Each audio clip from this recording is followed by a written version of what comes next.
In today's video, I'm going to teach you how to undo in Figma.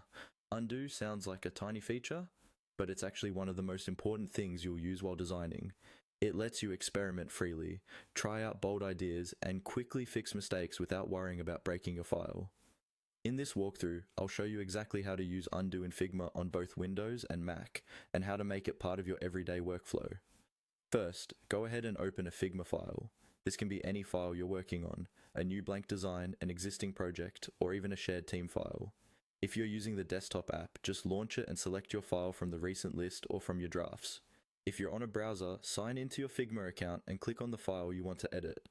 Once the file loads, you should see your canvas and any frames, shapes, or components you've already created.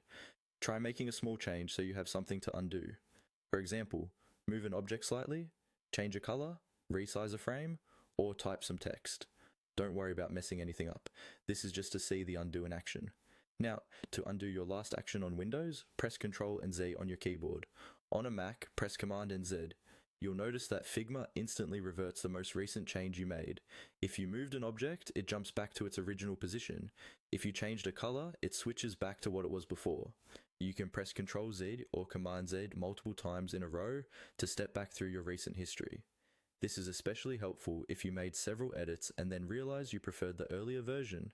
Just keep tapping the shortcut until you're back to the state you want. A quick tip: try to get in the habit of using the keyboard shortcut instead of looking for undo in the menu. It keeps your design flow smooth and saves you a lot of time over the course of a project. That's really all there is to it. Open your file, make your changes, and use Ctrl Z on Windows or Command Z on Mac to undo as many steps as you need.